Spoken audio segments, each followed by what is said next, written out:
స్వరం వేయడానికి సిద్ధపడుతుండగా వాక్యం తండ్రి నాతో మాతో మాట్లాడి మా జీవితాన్ని క్రమపరిచి బలపరిచి ఆశీర్వదించండి. అధికారులకు యేసునామమున సమస్త బాధ్యతలను ఖండిస్తుండగా దూరం చేయండి. మీ ఆత్మ సంచారం మా మధ్య జరిగించి సత్యములో నుండి సర్వసత్యంలోకి, విశ్వాసం నుండి అధిక విశ్వాసంలోనికి మమ్మల్ని నడిపించిన స్వామి. ఇక్కడ ఎంతమంది ఉన్నారో ప్రతి ఒక్కరితో ఎంతగా ముఖాముఖిగా మాట్లాడండి. మా జీవితాలు బలపరచండి, ఆశీర్వదించండి. మమ్మల్ని మా శరీరాత్మలో విశ్వాసంలో ఉంచుకుని మీరు మాత్రమే మహిమ పొందమని యేసు నామమున ప్రార్థిస్తున్నాను తండ్రి. ఆమేన్. ఈ లేవియ కాండంలో మొత్తం 27 అధ్యాయాలు ఉన్నాయి. నా బైబిల్లో, మీ బైబిల్లో అట్లా ఉన్నాయి 27 అధ్యాయాలు ఉన్నాయి. ఓకే, ఉన్నాయి. 27 అధ్యాయాలను 4 భాగాలుగా మనం చేసుకోవచ్చు. మొదటి భాగము మొదటి 7 అధ్యాయాలు 1 నుండి 7 వరకు పరిశుద్ధమైన అర్పణలు, 5 అర్పణలు గురించి ఈ 7 అధ్యాయాల్లో మరి పరిశుద్ధ దేవుడాయ హోలీ ఆఫరింగ్స్. రెండవ భాగం 8 నుండి 10 వరకు, 8, 9, 10 అధ్యాయాలలో ఏ హోలీ ప్రీస్ట్హుడ్, పరిశుద్ధమైన యాజకత్వం, యాజకుడు ఎలా ఉండాలి, వారి వస్త్రధారణ ఎలా ఉండాలి, ఇవన్నీ కూడా దాంట్లో రాయబడి ఉన్నాయి. మూడవ భాగంగా 11 నుండి 17వ అధ్యాయం వరకు ఏ హోలీ నేషన్, పరిశుద్ధమైన దేశం, పరిశుద్ధ దేశం, పరిశుద్ధమైన దేశం గురించిన నియమాలు. 4వ భాగంగా 18వ అధ్యాయం నుండి 27 వరకు ఏ హోలీ ల్యాండ్, పరిశుద్ధ స్థలం. దేశమంతా పరిశుద్ధమైంది, కానీ అందులో ఒక ప్రత్యేకమైన స్థలం, దేవుని మందిరం ఉండే స్థలం హోలీ ల్యాండ్. కనాన్ దేశం లేక ఇశ్రాయేల్ దేశం అంతా హోలీ ల్యాండ్ అంటారు, కానీ అందులో యెరూషలేముకు ఒక ప్రత్యేకమైన స్థానము ఉన్నది. వీటి గురించి ఈ లేవియ కాండంలో మనం నేర్చుకోవాలి. అయితే దీనికి ఒక అంశం మనం పెట్టాలంటే, ఈ లేవియ కాండంలో ఉన్న విషయాలన్నింటినీ మనం ధ్యానం చేసి క్రోడీకరించి ఒక అంశంగా చేయాలంటే, నేను పరిశుద్ధుడు కనుక మీరును పరిశుద్ధులుగా ఉండుడి.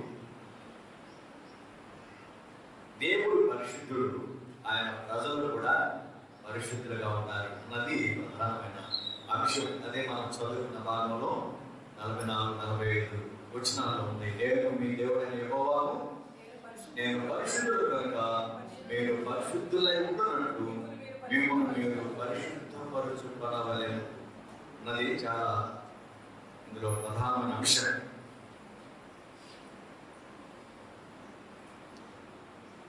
ఎప్పుడైనా అడిగితే చెప్పాలి. లేవియ కాండంలో ఉన్న అంశం ఏంటంటే, దేవుడు పరిశుద్ధుడు కనుక మనము పరిశుద్ధులుగా ఉండాలి. పరిశుద్ధత అన్నది చాలా ప్రాముఖ్యమైనది.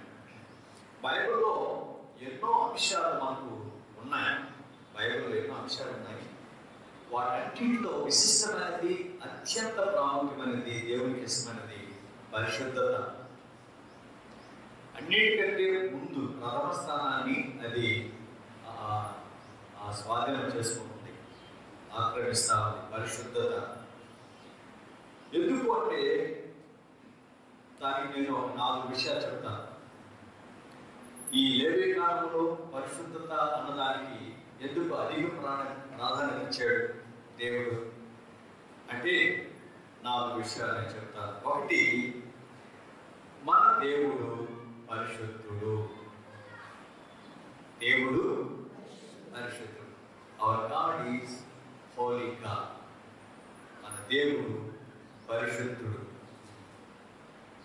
పరిశుద్ధత అన్నది చాలా విస్తృతమైన పదం.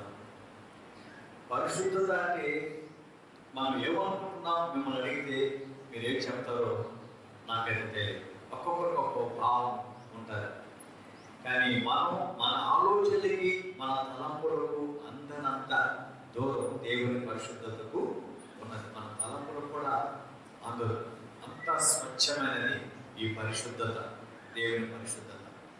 ఎక్కడ కూడా ఏ లోటు లేకుండా సంపూర్ణమైనటువంటి పరిశుద్ధత కేవలం దేవునిలోనే మనం చూడగలం.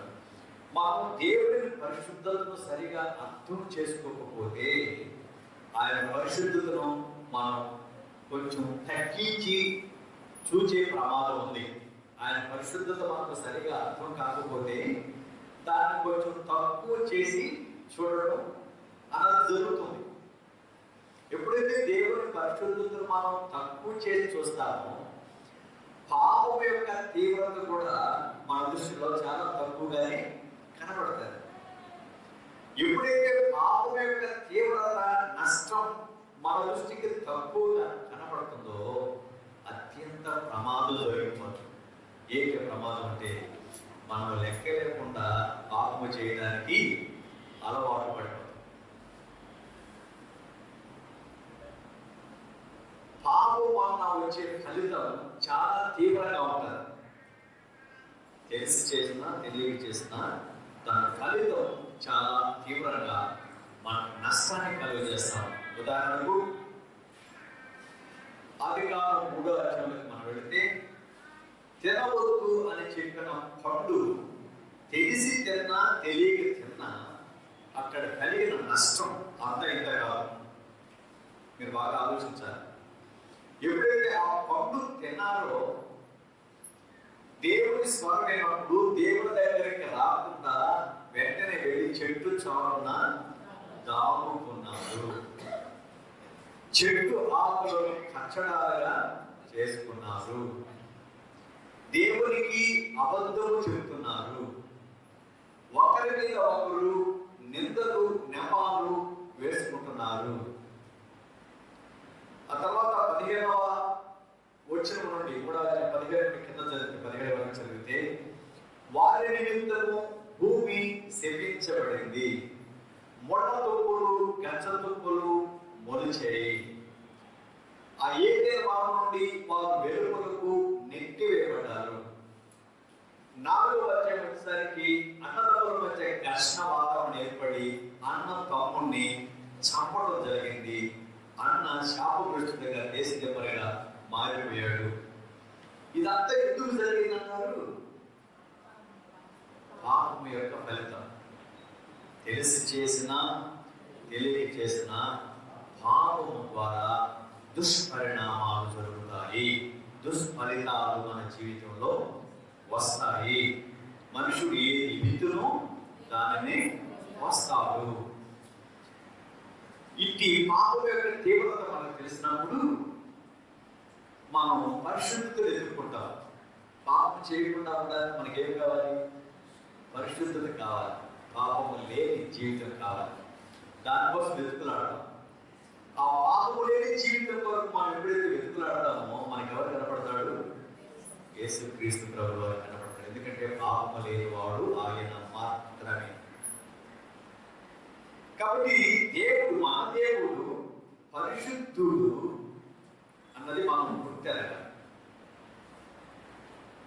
ఆయన పరలోకంలో చూస్తే దేవుని పరిశుద్ధత గురించి ఆ శరాపులు ప్రతిరోజు రాత్రి పగళ్ళు కీర్తిస్తా ఉన్నారట. యెషయా గ్రంథం 6వ అధ్యాయం 3వ వచనం చదవడం మీరు ఎవరైనా ఒకరు. సైన్యములకు అధిపతి యెహోవా పరిశుద్ధుడు పరిశుద్ధుడు పరిశుద్ధుడు అని నిండి ఉన్నది అని గొప్ప స్వరముతో గాన ప్రతిగానములు చేస్తున్నారు. సైన్యములకు అధిపతి యెహోవా పరిశుద్ధుడు పరిశుద్ధుడు పరిశుద్ధుడు, సర్వలోకము ఆయన మహిమతో నిండి ఉన్నది. గాన ప్రతిగానములు. గాన ప్రతిగానములు అంటే ఏంటి తెలుసా? ఒక వ్యక్తి పాడుతుంటే అందరూ పాడరు. వాళ్ళలో ఒక దూత, ఒక ప్రధాన దూత పరిశుద్ధుడు అనగానే అందరూ ఏమంటున్నారు? మీరు అనండి. సైన్యములకు అధిపతి యెహోవా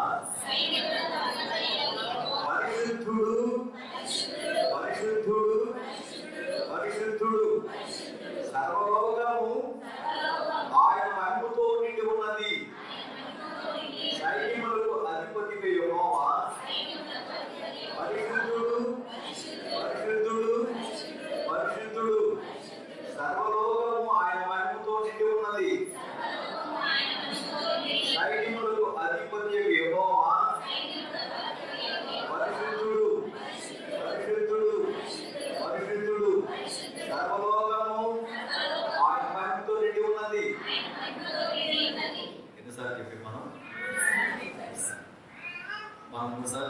కానీ పరలోకంలో అది నిత్యం.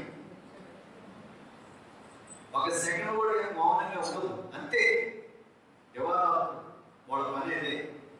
అంటే దాన్ని బట్టి మనం ఆయన పరిశుద్ధత ఎంత ఘనమైనది, ఎంత గొప్పది, ఎంత గొప్పది కాకపోతే దూతలు ఇక దివారాలు అదే పనిగా ఆయన పరిశుద్ధతను కీర్తిస్తున్నారు.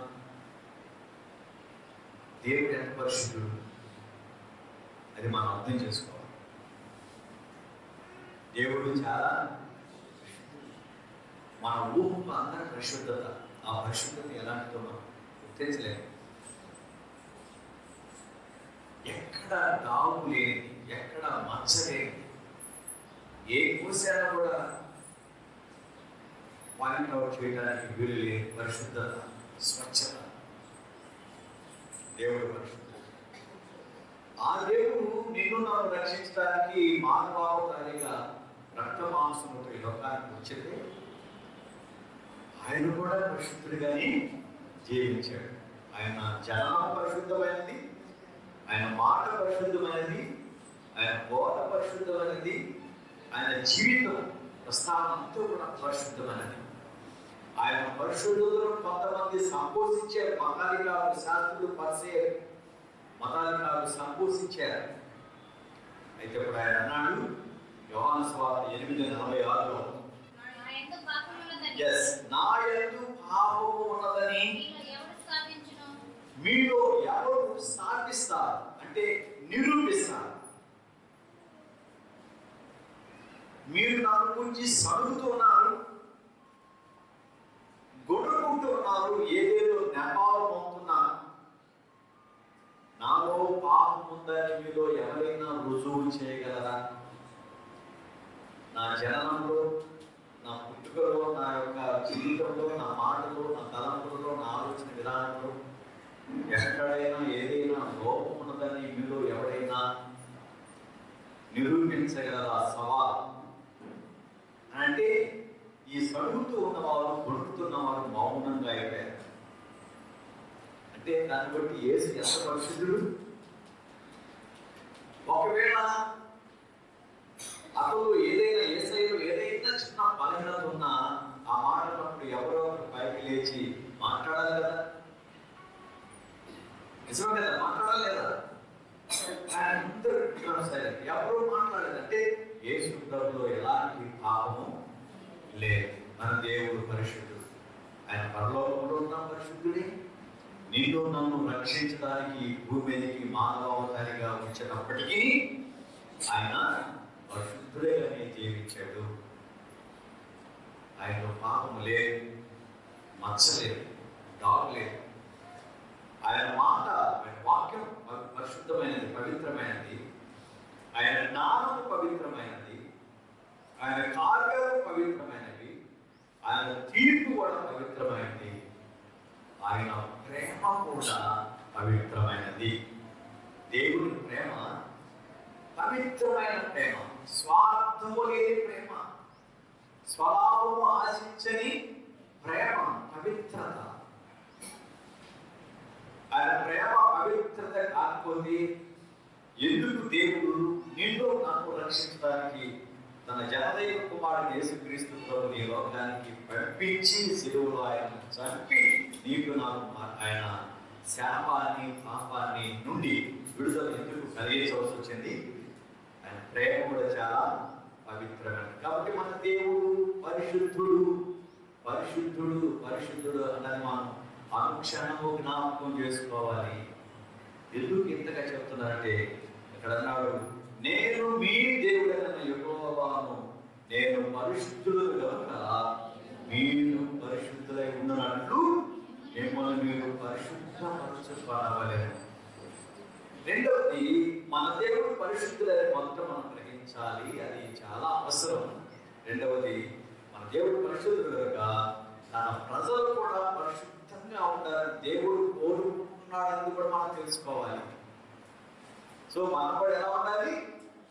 పరిశుద్ధంగా ఉండడానికి మనం కృషి చేయాలి, ఆలోచన చేయాలి.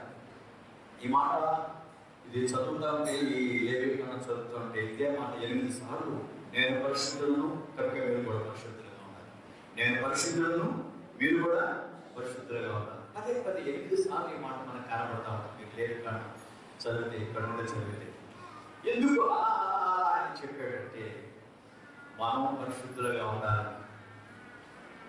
మనం ఎప్పుడైతే పరిశుద్ధులుగా ఉంటామో నీ పట్ల నా పట్ల దేవుడికి ఉన్న ఉద్దేశములన్నీ మనలో జరుగుతాయి, నెరవేరుతాయి. ఆయన నిన్ను పుట్టించినప్పుడు నీ పట్ల ఒక ప్రణాళిక ఉంది, ఒక ఉద్దేశం ఉంది. అది నీలో నెరవేరాలంటే, నీలో జరగాలంటే నీవు దేవునికి అనుకూలమైన పరిశుద్ధ జీవితము జీవించాలి. నిర్గమకాండం 19వ అధ్యాయం 6వ వచనాన్ని మనం చదవగలిగితే దేవుడు ఇశ్రాయేలుతో మాట అన్నాడు.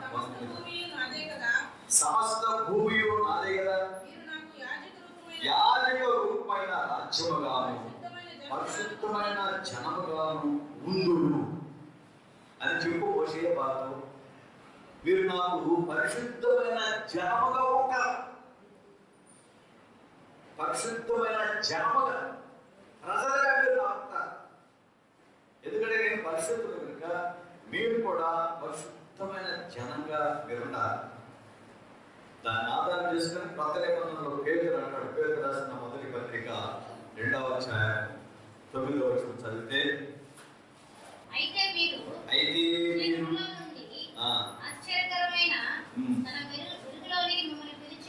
వెలుగులోనికి మిమ్మల్ని పిలిచిన వాణి గుణాతిశయములను ప్రచురము చేయ నిమిత్తము ఏర్పరచబడిన వంశమును రాజులైన యాజక సమూహమును పరిశుద్ధ జనమును దేవుడు సొత్తైన ప్రజలనై ఉన్నారు. ఎలాంటి వారంటే మీరు పరిశుద్ధ జనం. ఈ పరిశుద్ధత నూతన నిబంధనలో మనకు ఎలా వచ్చింది? 1:19 చూస్తున్నాం. అమూల్యమైన రక్తము చేత అనగా నిర్దోషమును నిష్కళంకమునకు గొర్రె పిల్ల వంటి క్రీస్తు రక్తము చేత మీరు విమోచింపబడితిరి. క్రీస్తు యొక్క రక్తము చేత మీరు విమోచించబడిన కారణం చేతనే పరిశుద్ధ జనముగా మీరు మార్చబడ్డారు. హల్లెలూయా. కొత్త నిబంధన, పాత నిబంధనలు అన్నాడు మీరు నాకు పరిశుద్ధమైన జనంగా ఉంటారు, నేనే మిమ్మల్ని పరిశుద్ధపరుస్తానని చెప్పాడు. వారు పరిశుద్ధపరచబడడానికి అంటే అప్పుడప్పుడు వారి బలహీనత అయితే పరిశుద్ధపరచబడడానికి అర్పణలు బలులు ఉన్నాయి, అవి చేసేవారు. కానీ నూతన నిబంధనలో అర్పణలు బలేలేదు. యేసుక్రీస్తు ప్రభుల వారి మలినమైన మానవుని పరిశుద్ధపరచడానికి అమూల్యమైన తన రక్తాన్ని శిలువలో చిందించాడు. ఎంత త్యాగం చేశాడు అంటే నీవు పరిశుద్ధంగా ఉండాలని దేవుడు ఎంతగా కోరుకుంటున్నాడు ఆలోచించాడు. మానవ సహజమైన బలహీనతను మనం ఆవరించి మాటల్లో, చూపుల్లో, తలంపుల్లో, కార్యాలు మనం తప్పిపోయి మాలిన్యంతో నిండిపోయింది. అట్టి మాలిన్యంతో నిండిన మానవులో దేవుడి ఉద్దేశములు ఫుల్ఫిల్ కావు, సఫలము కావు, జరగవు. కనుక అవి వ్యర్థమైపోకుండా ఉండడానికి దేవుని యొక్క చిత్తం నీ జీవితంలో పరిపూర్ణంగా జరగడానికి నువ్వు పరిశుద్ధపరచబడాలి. కనుక నువ్వు పరిశుద్ధపరచబడాలంటే ఆయన రక్తము చిందించాలని ఆయన తన అమూల్యమైన రక్తాన్ని చిందించి ఆ రక్తమును నిన్ను కడిగి పరిశుద్ధమైన వ్యక్తిగా మార్చాడు. నీ పరిశుద్ధత నీ వల్ల నీవు సొంతగా సంపాదించుకుంది కాదు. నువ్వు వరకుళ్ళు చెల్లించి, చందాలించి, నదుల్లో మునిగి, కొండలెక్కి నువ్వు సంపాదించింది కాదే కాదు. కేవలం యేసుక్రీస్తు ప్రభుల వారు మాత్రమే ఆయన రక్తంతో నిన్ను కడిగిన కారణం చేత నువ్వు పరిశుద్ధమైన వ్యక్తిగా భావించుకోవాలి. హల్లెలూయా. నాడు అనేక మంది సంఘాల్లో దేవుని పరిశుద్ధతకు ప్రాధాన్యత ఎవరు తగ్గిపోతా ఉంది. సంఘాలు సహితం పెద్ద పెద్ద కట్టడాలను కట్టుకొని దాన్ని అందమైన రీతిగా అలంకరించుకొని పాలరాయితో అలంకరించి నక్ష పనులు చెక్కి చాలా అందంగా చేసుకుంటే పరిశుద్ధమైపోద్దా? సుందరంగా అలంకరించుకుంటే పరిశుద్ధమైపోద్దా? కొంతమంది అలాగా మందిరాలను శుభ్రంగా అలంకరించి తగ్గించుకొని మురిసిపోతూ ఉంటారు, మేము పరిశుద్ధులము. దేవుని దృష్టిలో కాదు. చాలా మంది బాగా అభివృద్ధి చెందిన సంఘాలు ధనం విస్తారంగా రావడం ద్వారా ధనవంతమైన సంఘాలుగా మార్చబడి మురిసిపోతూ ఉంటారు. ధనం పెరిగినంత మాత్రం పరిశుద్ధులు అయిపోతారా? ఆ మందిరం యొక్క రూపాన్ని బట్టి పరిశుద్ధపరచబడదు. వారికి వచ్చే చందాలను బట్టి కూడా వారు అందులో ఆరాధన చేస్తున్న వారు పరిశుద్ధపరచబడారు. చాలా మంది తీరిక లేకుండా పరిచర్యను చేస్తూ ఉంటారు. తీరిక లేకుండా బిజీగా వారమంతా కార్యక్రమాలు, అలా వారమంతా కార్యక్రమాలు చేయడం ద్వారా మనం పరిశుద్ధంగా భావించుకోవాలా? అది కూడా పొరపాటు. కార్యక్రమాలు జరగాలి, మంచిదే, వారమంతా కూడా జరగడం మంచిదే. కానీ ఇంత మాత్రం చేత మనం పరిశుద్ధమైపోయామా? కొన్ని సంఘంలో విపరీతమైన జనస్వభావం, లక్షల కొద్ది జనాలు ఉంటారు. జనం అధికంగా రావడం ద్వారా మందిరాలు క్రీడిపోవడం ద్వారా ఆ మందిరాలను ఆరాధన చేస్తున్న వారు పరిశుద్ధులైపోతారు. నో, అలా కూడా ఏం కాదు. అది కేవలం యేసుక్రీస్తు ప్రభువు వారు జరిగించే అద్భుతమైనటువంటి కార్యం. పరిశుద్ధత అనేది మన ప్రవర్తనలో ఉండాలి, మన చేసే కార్యాల్లో ఉండాలి.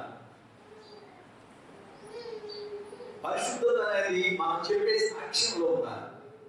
సాక్ష్యం చెప్పినంత మాత్రాన పరిశుద్ధత కాదు, కానీ చెప్పే సాక్ష్యంలో పరిశుద్ధత ఉండాలి. పనులు చేసినంత మాత్రాన, దేవుడి పనులు సువార్త ప్రకటించిన మాత్రాన పరిశుద్ధపరచబడదు. మనం పరిచర్యను పరిశుద్ధంగా చేయాలి. లోపం లేని పరిచర్య మనం చేయలేదు, ఎందుకంటే మనం పరిశుద్ధంగా మార్చబడ్డాం. యేసు ప్రభువు వారు మీరు లోకమునకు నోరై ఉన్నారు, మీరు లోకానికి మీరు నోరై ఉన్నారని చెప్పాడా? మీరు వెలుగై ఉన్నారని చెప్పాడు. వెలుగు మాట్లాడరు, ప్రకాశిస్తారు. కానీ మనం ప్రకాశించడానికి బదులుగా నోరుంది కదా ఏదేదో మాట్లాడటం, సమాజంలోకి వెళ్ళి మన గొప్పలు చెప్పుకుంటాం. మా దేవుడు చాలా గొప్పవాడు, ఆయన పరిశుద్ధుడు అని చెప్తా ఉంటాం. కానీ మన జీవితంలో పరిశుద్ధత ఉండనే ఉండదు. కాబట్టి యేసుక్రీస్తు ప్రభువు వారు మీరు లోకానికి ప్రసంగికులై ఉన్నారని చెప్పాడా? ఏం చెప్పాడు? ఉప్పు మాట్లాడు, కానీ రుచి చూస్తే సారాన్ని ఇస్తాను. క్రైస్తవులు సారం ఇచ్చేవారుగా ఉండగా, ఎక్కడ చెడు ఉంటుందో అక్కడ మంచిని అభివృద్ధి చేసేవారుగా ఉండగా పరిశుద్ధత అలా చేస్తూ ఉంది. ఇది పరిశుద్ధత. కాబట్టి మనం ఆలోచించాలి, మన దేవుడు పరిశుద్ధుడు, ఆయన పరిశుద్ధతను మనం వర్ణించలేము. దేవుని దూతలే దివారాత్రులు ఆయన పరిశుద్ధత యొక్క ఔన్నత్యాన్ని కొనియాడుతూ ఉన్నారు. అదే పని వారికి. కాబట్టి ఆయన పరిశుద్ధుడు కనుక నీవు నేను కూడా పరిశుద్ధంగా ఉండాలని కోరుకుంటున్నాడు కనుక పరిశుద్ధంగా ఉండడానికి మనం సిద్ధం చేసుకో, మన క్యారెక్టర్ని, మన కాండక్ట్ని వృద్ధి చేసుకో, నిర్మించుకోవాలి. చాలా కష్టం అండి. నిర్మించడం కష్టమా, పడగొట్టడం కష్టమా? చెప్పండి. నిర్మించడం కష్టం, నిర్మాణం చాలా కష్టం. మన ప్రవర్తనను పరిశుద్ధంగా, వాక్యానుసారంగా, దేవునికి అనుకూలమైనటువంటి విధంగా నిర్మించుకోవడానికి మనమందరం కృషి చేయవలసిన వారమై ఉన్నాము. అది చాలా కష్టంతో కూడిన పని. అయినా మనం ఇష్టపడి మన క్యారెక్టర్ని, మన కాండక్ట్ని నిర్మించుకోవాలి. Both are important. రెండు కూడా చాలా ప్రాముఖ్యం. మన ప్రవర్తన, మన ప్రవర్తన యొక్క ఫలం దేవునికి ఇష్టంగా ఉండాలి. కాబట్టి మొదటిది ఏం చెప్పారు? మన దేవుడు పరిశుద్ధుడు. రెండవది మనం కూడా పరిశుద్ధంగా ఉండాలి. మూడవది, ఈ పరిశుద్ధత అనేది ఎక్కడ మనిషికి ఎక్కడ బిగినం, ఎక్కడ ప్రారంభం? మన దేవుడు పరిశుద్ధుడు. అయితే అపవిత్రుడైన మానవునికి ఈ పరిశుద్ధత ఎక్కడ, ఆ పరిశుద్ధమైన జీవితం ఎక్కడ ప్రారంభించబడుతుంది అంటే ఈ లేవికాండం మనకు తెలియజేస్తా ఉంది. 4 భాగాలను చెప్పారు లేవికాండం. మొదటి భాగం ఏంటి? పరిశుద్ధమైన అర్పణలు కదా. రెండవ భాగం పరిశుద్ధమైన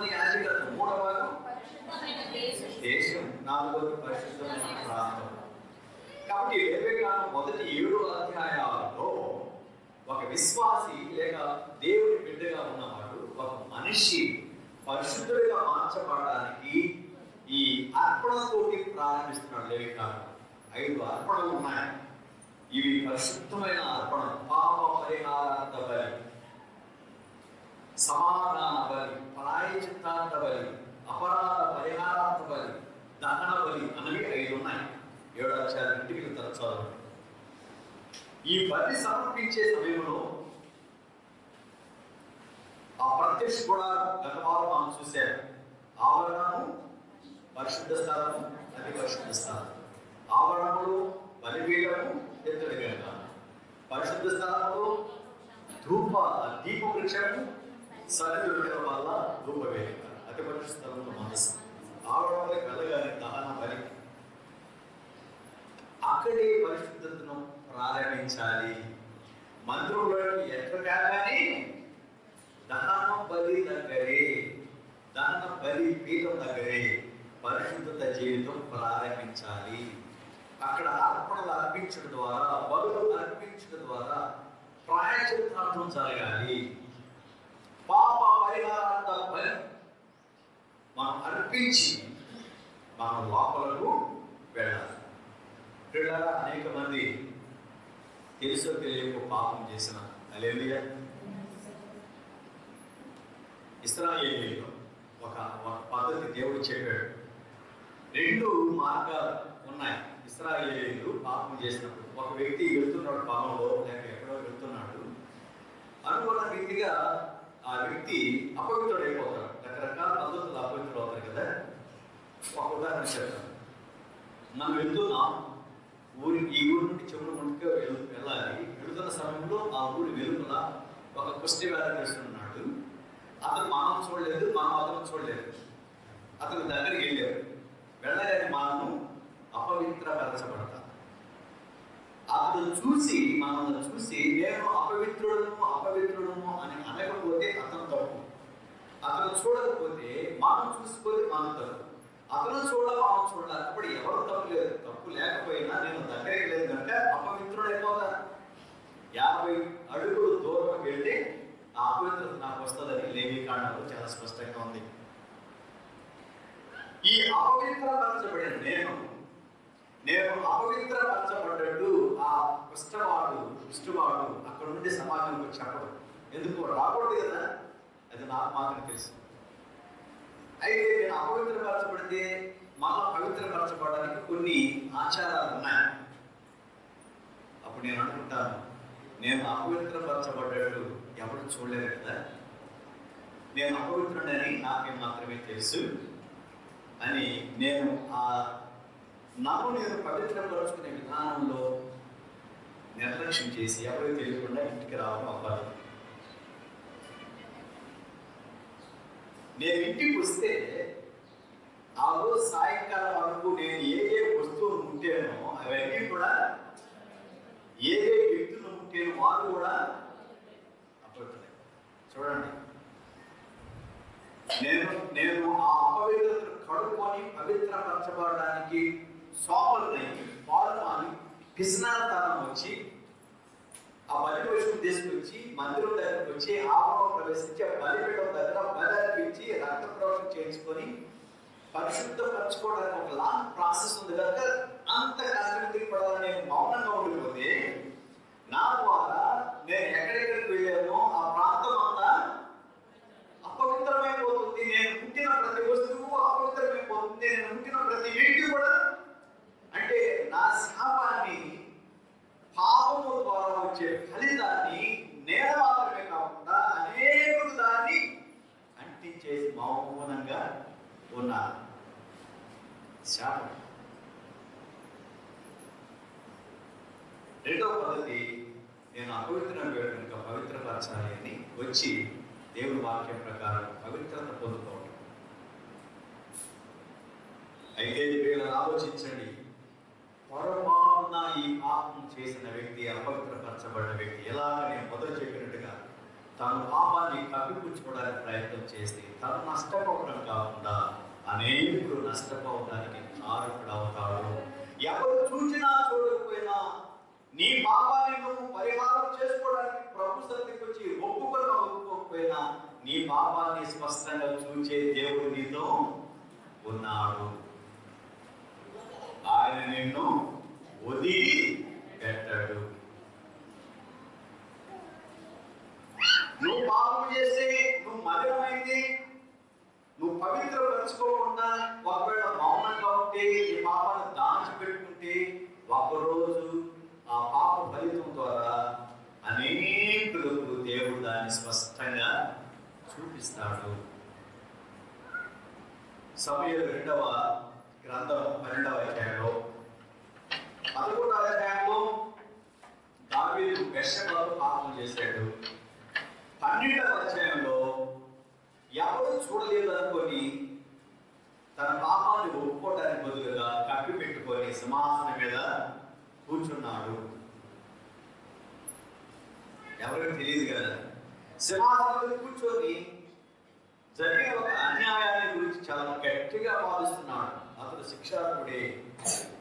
ఒకే ఒక గొర్రె పిల్ల ఉన్నవారికి నష్టం చేశాడు, అతను శిక్షార్హుడే, అతను శిక్షించాలి అని తీర్పు చెప్తే నాతాను వచ్చి ఆ మనుష్యుడవు నీవే, ఆ పాపం చేసిన వాడివి నీవే అనగానే ఆ రాజభవనంలో రాజమందిరంలో ఉన్న మంత్రులు, శాసకులు, పరిచారులు అందరూ వినలేదా? అంతవరకు దావీదు పాపం చేసినట్టు ఎవరికి తెలియదు.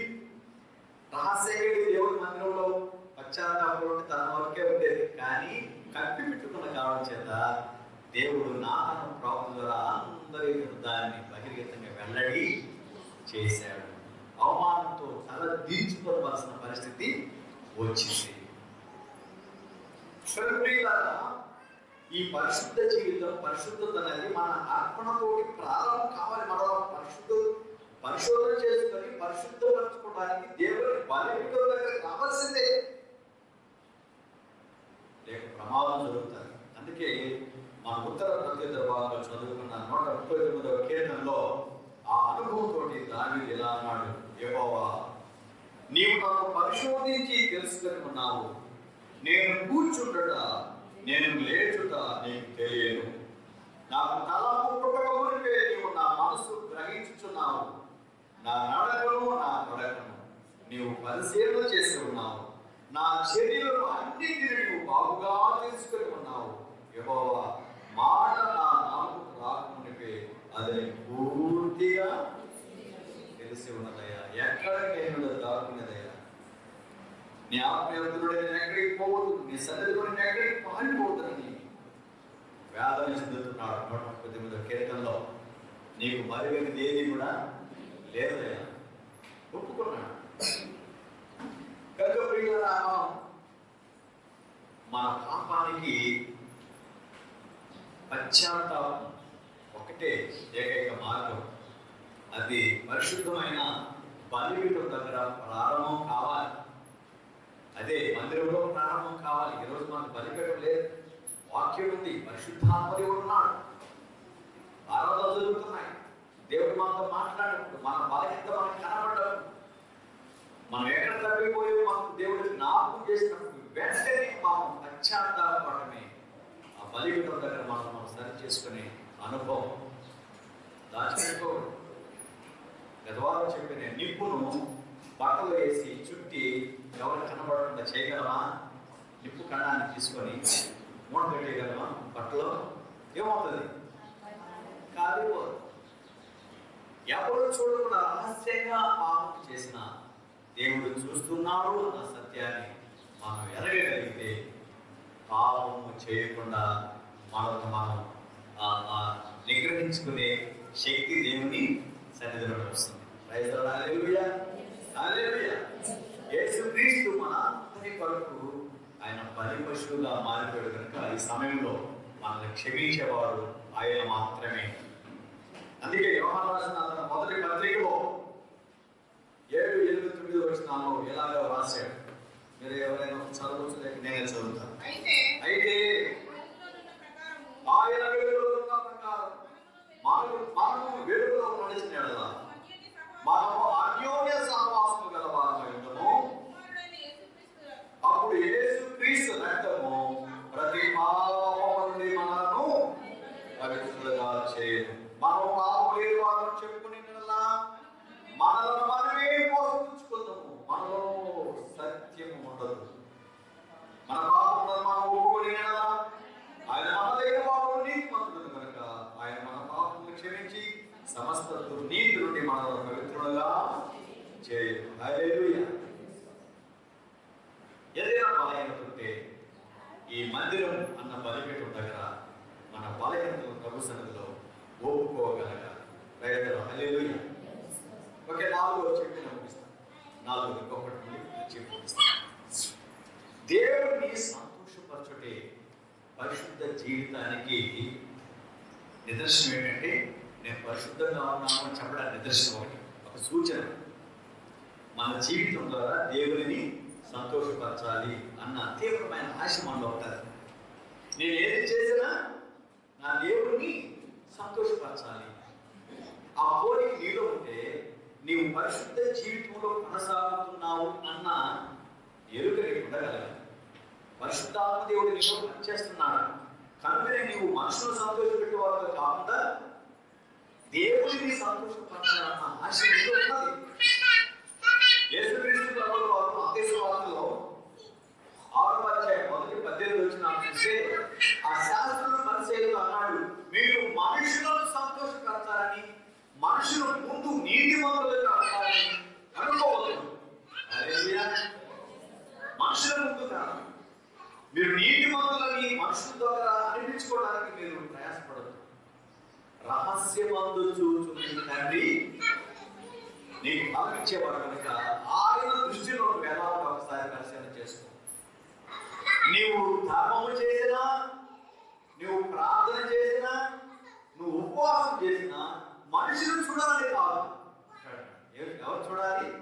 రహస్యమందు చూచు నీ తండ్రి నీకు ప్రతిఫలమిచ్చేవాడు కనుక ఆయన సంతోషపరచడానికి నువ్వు ధర్మం చేయి, ఆయన సంతోషపరచడానికి నువ్వు ప్రార్థన చేయి, ఆయన సంతోషపరచడానికి నువ్వు ఉపవాసము చేయి. కాబట్టి దేవుడిని సంతోషపరచడం పరిశుద్ధ జీవితానికి ఒక సూచన. నువ్వు ఎవరిని సంతోషపరచాలని జీవిస్తున్నావు? ఒకవేళ మనిషిని సంతోషపరచాలని జీవిస్తే పరిశుద్ధత క్వాంటిటీ కొంచెం తక్కువ ఉందని ఆలోచించు. నువ్వు దేవుడిని సంతోషపరచాలని ఆశతో జీవిస్తుంటే నీలో పరిశుద్ధత శాతం అధికంగా ఉందని ఆలోచించండి. అదే మన కాలం. పరిశుద్ధమైన తలంపులు, పరిశుద్ధమైన ఆలోచన, పరిశుద్ధమైన కార్యాలు, పరిశుద్ధమైన ఆత్మతో నింపబడిన వారు మనం కాదా అనేది దీనివల్ల మనం తెలుసుకోవచ్చు.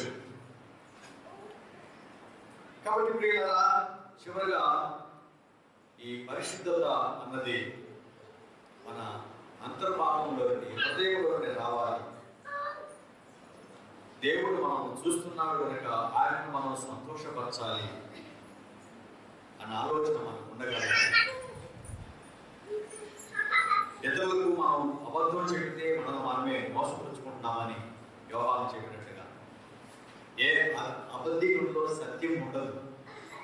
సత్యం లేకపోతే మనం బానిసలేము కానీ స్వతంత్రుడము కాదు. ఏ అబద్ధికుడిలో దేవుడు సత్యం ఉండదు. సత్యము లేకపోతే మనం బానిసలేమే కానీ స్వతంత్రుడము కాదు. దేవుని పరిశుద్ధత మనకు స్వాతంత్రాన్ని తీసుకువస్తా ఉంది. దేవునికి ఇష్టలుగా మారుస్తూ ఉంది. దేవుడి గురించి ఆలోచించే విధానం చేస్తూ ఉంది. ఏది చేసినా దేవుడిని సంతోషపరచాలి, దేవుడిని సంతోషపరచాలి అన్న ఆలోచన మనకు కలిగిస్తాం. హెబ్రీ పత్రిక 4వ అధ్యాయం 13వ వచనం చివరిగా చదవండి. మీలో ఎవరైనా 4:13.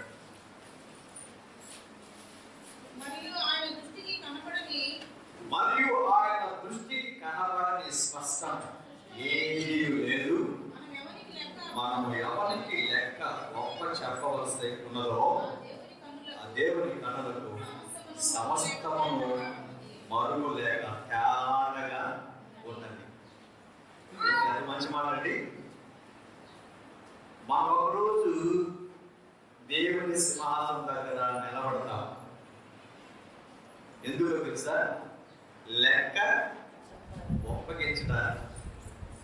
ఆయన నిన్ను పలా సంవత్సరంలో పలా ప్రాంతంలో గుర్తించాను, పెద్దయ్యావు, నీకు భార్యను ఇచ్చారు, లేక బాధ్యత ఇచ్చారు, పిల్లల్ని ఇచ్చారు, ఉద్యోగం ఇచ్చారు, వ్యాపారం ఇచ్చారు, లేక వ్యవసాయం ఇచ్చారు, ఏదో ఇచ్చారు. మెట్టుకు మీ జీవితం ఎలా కట్టే నేను మీరున్న ప్రాంతంలో మీరు చేస్తున్న పనుల్లో మీరు ఏమి చేశారో నాకు లెక్క చెప్పండి. మీరెవరండి నన్ను లెక్క పెట్టడానికి అని అంటారు.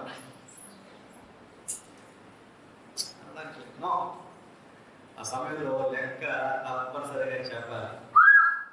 ఎలాంటి జీవితం చేస్తున్నాం?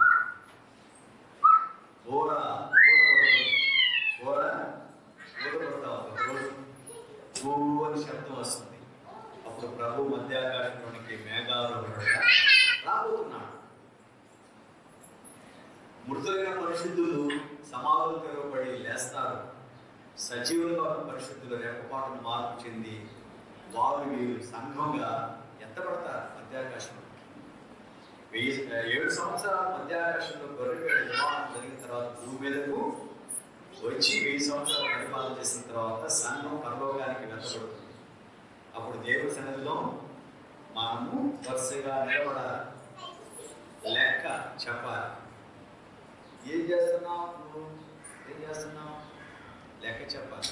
అందుకే పరిశుద్ధమైన జీవితం జీవిస్తూ మనం చేసే ప్రతి పని మనం ఈ పరిశుద్ధతతో కొలుచుకోవాలి.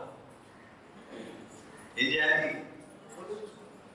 ఈ మాట నేను అనదగిన మాట కాదా? ఈ పని నేను చేయదగినదా కాదా? ఈ ప్రాంతం నేను ఉండవలసిందా కాదా? అక్కడికి నేను వెళ్ళవలసి ఉందా లేదా?